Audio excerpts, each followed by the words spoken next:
What a great opening session it has been thus far. It has been an extraordinary experience serving as your host for the evening. But we're about to get to our seats and enjoy the finale. It's really been a pleasure to introduce our distinguished leader to the stage tonight. With an unwavering commitment to justice, equality, and the welfare of her constituents, our guest has proven herself as a driving force for positive change in the Commonwealth of Massachusetts. As the Attorney General of Massachusetts, she exemplifies the essence of a true public servant, tirelessly advocating for the rights and well-being of all citizens. Please join us in giving a warm welcome to the remarkable Andrea Joy Campbell.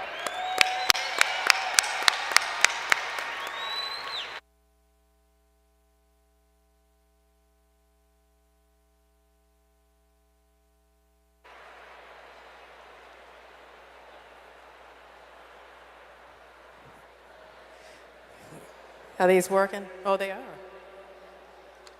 Hi, everyone. Good evening. Okay, I don't know about y'all. The Vice President is in the building. Good evening. I feel really blessed to be here, of course, and to welcome all of you to Boston and, of course, the Commonwealth of Massachusetts. In this great city and, of course, in this great state, we understand the importance of fellowship, friendship, and community. We pride ourselves on our history, including Boston being the first chartered branch of the NAACP, the first Constitution, and, of course, so many great leaders who fought for our freedom and our equal rights. We stand on the shoulders of so many firsts. Many, of course, who are here, and I can't name you all. But thank you, Mr. Leon Russell, Ms. Hazel Dukes, and I see you, Michael Curry, and of course the entire NAACP board, all the members and all the local chapters from across the state. All of us are here because people came before us. I would not be the first Black woman Attorney General of Massachusetts, but for all those who fought and fought hard for us to take our rightful place. But none of it would mean anything if we didn't propel into action and fight for real change. And our special guest has spent her life taking action and fighting for our people. As the first female vice president and the first woman vice president of color, Vice President Kamala Harris has paved the way for Black leaders, Black change makers, Black women like me, and so many others. When she was the San Francisco District Attorney, the first Black woman to serve in that role, she was my commencement speaker when I graduated from UCLA Law School. I've been with her and a fangirl ever since, honored to campaign with her in Iowa, honored to have her come to the city of Boston and campaign for me as I was running for Attorney General, and to mobilize voters. Representation matters. Representation that delivers matters. And that is what our Vice President has been doing each and every day for Black Americans and all Americans all across this country. With that, it is an absolute honor and privilege to welcome our Vice President, Kamala Harris.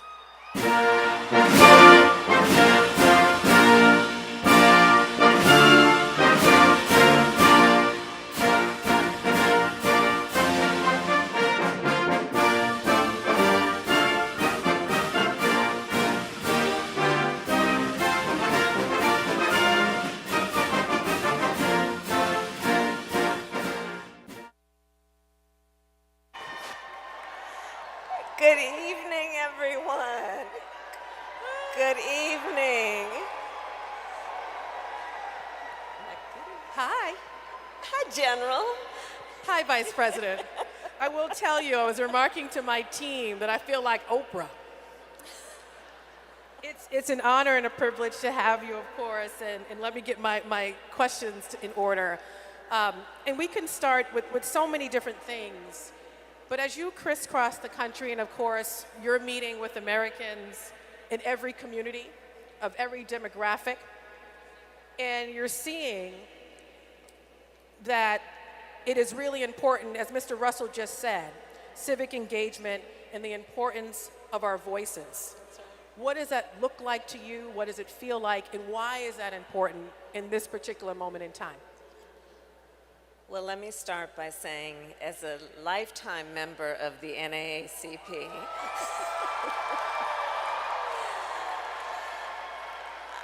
I am just filled with joy and humbled to be with all of these incredible leaders who are here, gathered here in Boston 40 years after the last gathering in this historic city, being hosted by the historic chapter that is here, and with an historic figure and a dear friend, the General of the state of Massachusetts, Andrea Campbell. So I do want to start with that, and also in that way recognize on those points that there is so much that we have achieved and so much to celebrate. And we are in a moment where there is a full-on attempt to attack hard-fought and hard-won rights and freedoms and liberty.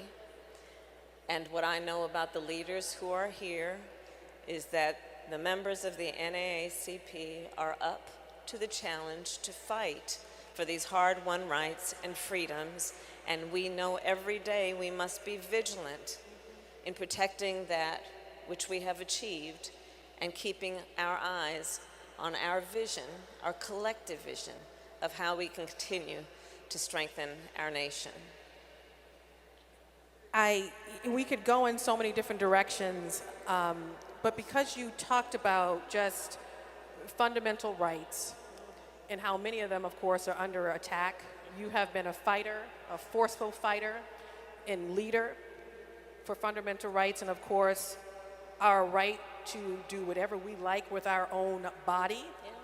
You have been on the front lines when protecting our reproductive rights, and of course, justice in all of its forms. In this particular moment, as we look at, of course, our history, but most importantly, the attack on these rights, how do you see it? And what do we need to be doing to protect those rights? Register to vote and then vote.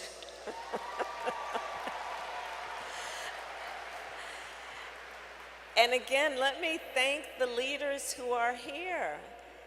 Just let us reflect on what the folks here accomplished in 2020. We were in the height of a pandemic. There was an extraordinary amount of loss of life, loss of community, loss of normalcy. People lost their jobs. And in the midst of all of that, the leaders who are here gathered the courage and the optimism to talk with neighbors and friends and relatives and colleagues and to remind them of the power of their voice through their vote, and achieved historic outcomes. We had a record voter turnout for African Americans in 2020. We had a record turnout of young voters in 2020, thanks to the work of everyone here. The NAACP, by some calculations, turned out hundreds of thousands of votes alone just based on your organizing and activism. And let's reflect on what that has meant. Well, one thing is it scared some people.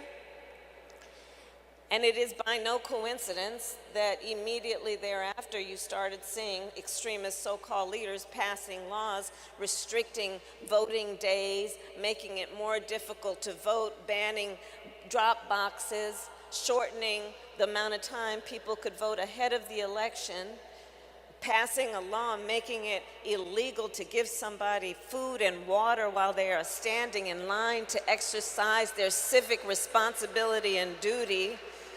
Let us also mention the hypocrisy. Don't these people really believe the words about love thy neighbor? And what we have seen after 2020 is some people got scared, but a whole lot of other people got empowered. Because of what you did, in 2020, Joe Biden got elected President of the United States, and I got elected the first black woman to be Vice President of the United States. Because people voted. And what happened? Well, let's think about it.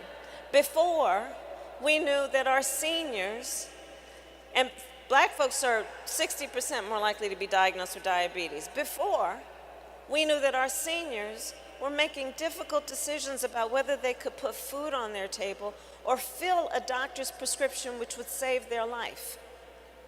And because you voted, we have now capped the cost of insulin at $35 a month for our seniors. Because of that election and people voted, we have now capped the annual cost of prescription medication for seniors at $2,000 a year.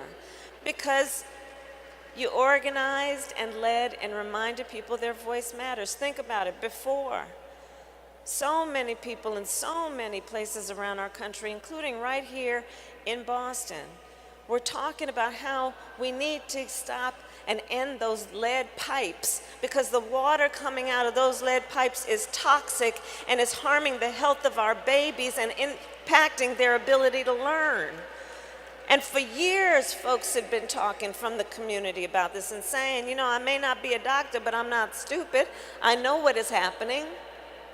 And because people voted, the president and I, with your support and help, will now get rid of all lead pipes in America over the next 8 years.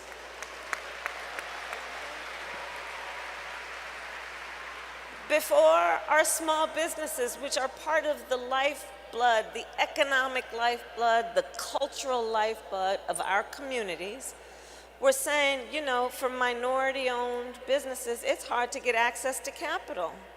But because people voted and said small businesses are a priority, we have now, since we've been in office, increased to the highest rate the number of small businesses that have been created in any 2-year period, and black businesses are helping to propel those numbers. The work we've done has been about saying that we need to hear the cries of families who know that the United States of America, one of the wealthiest countries in the world, has one of the highest rates of maternal mortality.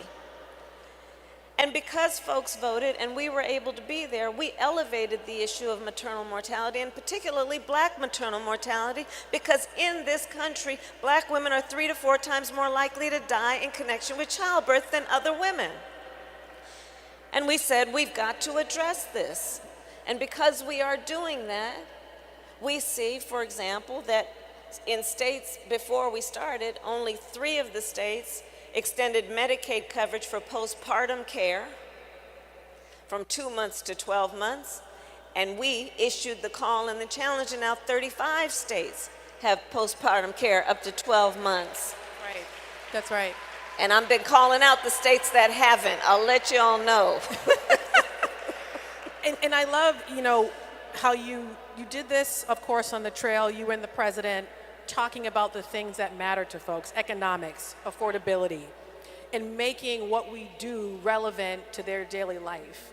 And particularly on maternal health, because I sit here standing on your shoulders as a former Attorney General and the first black woman elected in that role in the country. Yeah. We have been prioritizing, I know, you can clap on that, she was the first.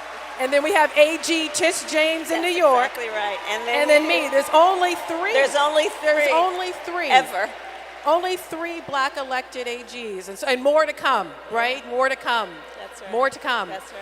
But that maternal health piece is critical. And even in our office, we launched a maternal health grant, specifically looking at funding folks on the ground who are closing these gaps, looking at ways in which we can take an issue and a problem and apply our tools across all levels of government.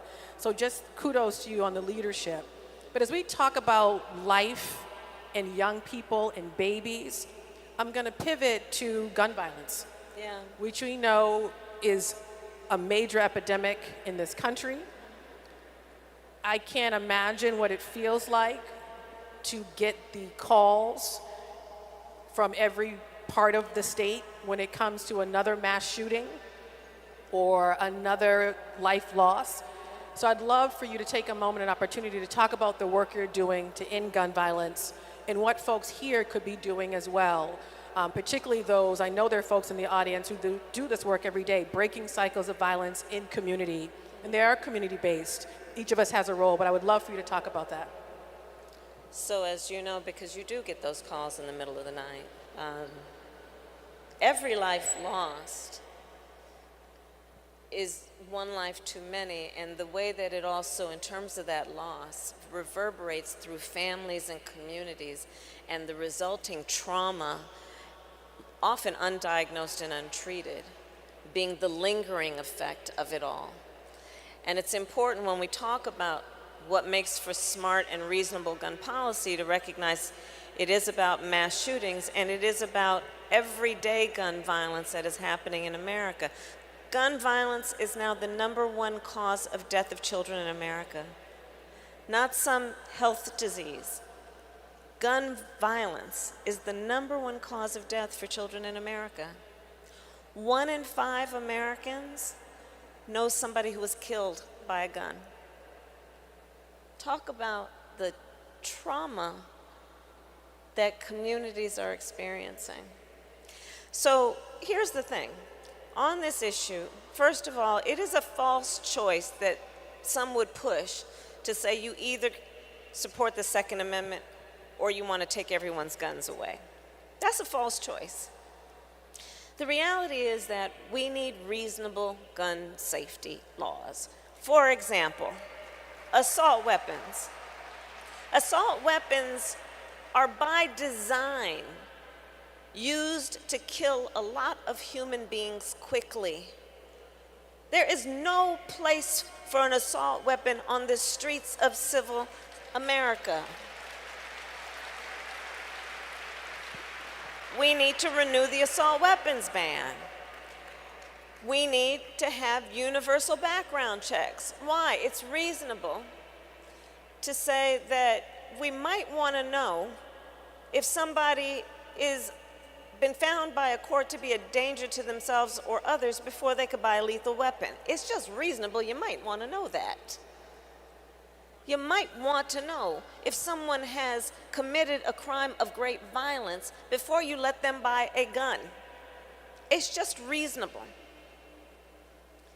So part of it is that we have to fight back against those who would say this false choice, because I support the Second Amendment. I also support reasonable gun safety laws.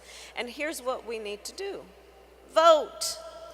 It gets back to voting, because the problem we are facing is we've got people in the United States Congress who walk around with their fancy lapel pins and their staff running behind them all over the place, and they don't have the courage to stand up and say, we need to deal with this issue as a matter of safety and the health and well-being of the American people, and pass reasonable gun safety laws, pass an assault weapons ban, pass universal background checks. Now, we'll say that without Congress having acted among some of these other issues, we have, through our administration, and the President has been a great leader on this, been able to pass some of the most significant gun safety legislation in 30 years. And that relates to some level of what we can do around some level of background checks and all of that, but it's not enough. We need to have Congress to be prepared to deal with the big issues and do it in a way that is just about saving lives and it's just reasonable. And I just want to echo a point, because it's been a theme throughout this entire conference: civic engagement, voting. And let me tell you, there are folks probably in this room who are not registered to vote. Go get registered to vote. You can clap on that. It's important. And if you are under the age of 18, well, get prepared to get ready to vote. And most importantly, if you are registered to vote, because there are a sizable number of people who are registered to vote, but who don't take any action on Election Day, it is critical. It is absolutely critical. And like everyone has said, if you want policymakers who align with, say, your lived experience, who share your values, who operate with a sense of integrity and intentionality to get things done. They don't get there by accident. They're placed there by people who vote. And so I'm going to keep stressing that as a theme that keeps coming up. One of the things I want to ask you about, because you bring this up, the extremist so-called leaders. Yes. That's a recurrent As I thing. called them. As you call them. You know, as people leave here, as they move on, when we wrap up this conference next week, what do you want them to be thinking about as they go back to their respective communities, as they continue, of course, to be a part of the NAACP, as they continue to do the work in partnership and solidarity? What do you want them to be thinking about? What do you want them to be taking action on, other than voting, of course? I think it's very important to just see what is happening now and be clear-eyed about it. Many people know that story about the 2 pots of water and the 2 frogs. So here's how it goes. 2 pots of water. In one pot, you drop the frog in it, and you start to slowly turn up the heat. And that frog will start getting used to the heat as it goes up, and eventually the pot of water will start boiling, and that frog will perish. In the other pot, you first turn up the heat so the water is boiling, you drop that frog in it, that frog is going to jump right out. Let's not be that first frog. Let's not be that first frog. We've got to see what is afoot. There is a national agenda afoot to attack voting rights, to attack the freedom of people to make, and for women to make decisions about their own body. And you mentioned that earlier, and I just want to emphasize, the highest court in our land, the court of Thurgood, just took a constitutional right from the women of America, a right that had been recognized. And on this point, I think it's so important to acknowledge and agree. One does not have to abandon their faith or deeply held beliefs to agree the government should not be telling her what to do with her body.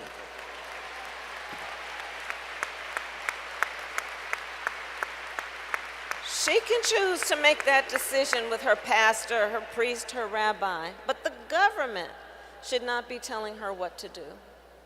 You look at what's happening as the attack on LGBTQ folks.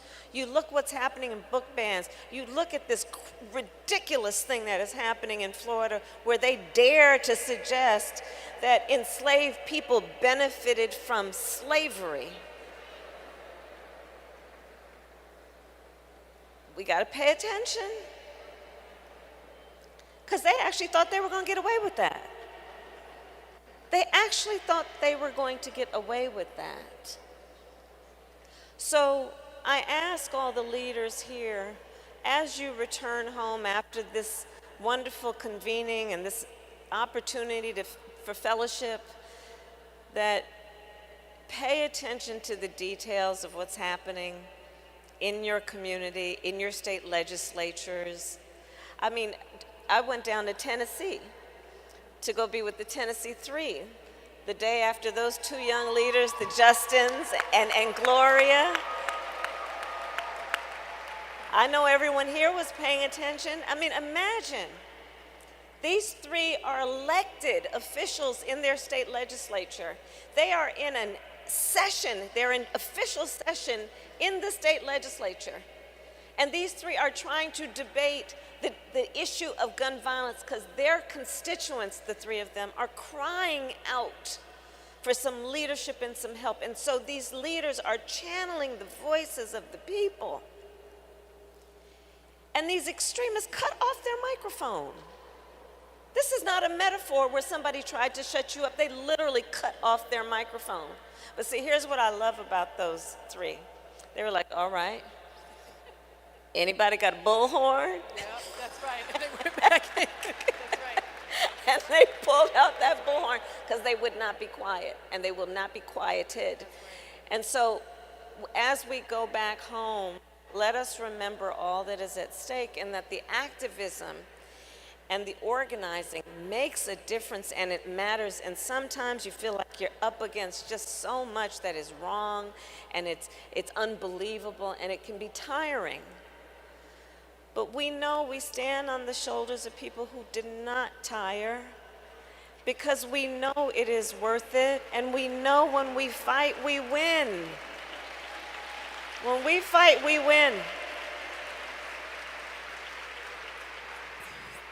When we fight, we win, and other folks have been talking about it. You named it at the beginning, the power of the black vote, the power of black engagement, the power of black folks running for office. That's right, that's right. The power of us bringing our full stories and lived experiences into every space. That's right. And sometimes it's a lived experience that's never shared or even at the table. And as we work hard, and all of us in this room are doing this in our own right, to dismantle systems, to tell the truth about the history of this country, That's right. to name the racial disparities that still exist, That's right. including in Massachusetts. We are a progressive Commonwealth, but we still have racial disparities in every system. In our housing system, we still have work to do. Our environmental system, we still have work to do. Our prison system, our educational system, the list is long. One of those I do want to talk about, because I know some of the folks who are in this space, is we talked about gun violence, family violence, trauma, prison reform, criminal legal reform. Many folks who are not here with us at this conference is because they're incarcerated. That's right. Whether as adults or as juveniles, the cradle to prison pipeline is very real. That's right. So how do we dismantle those systems during a time when our courts are taking away rights? And I just have to insert a point which you made, regardless of how you feel about the right to choose or not. If they can come for that civil right, you better be careful, because they can come for any other civil right. That's right. Any other civil right. That's right. So it's stop being distracted and truly pay attention, because there is an organized plan.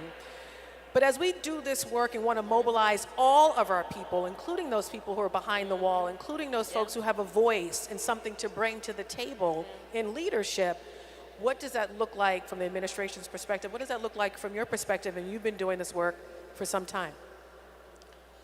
Well, there's a lot that has to be done and needs to be done. One of it is we have to deal with, to your point, what we need to do to reform the criminal justice system, which is something I've been working on my entire career, as you know. And it includes what we need to do, for example, with the pipeline, and that is about restructuring and thinking about how we restructure, how we think about what causes people to enter the system, and addressing those things before it becomes something we react to thereafter. For example, the issue of trauma. I have worked for years on the issue of undiagnosed and untreated trauma among our children. Let's recognize, for example, poverty is trauma-inducing.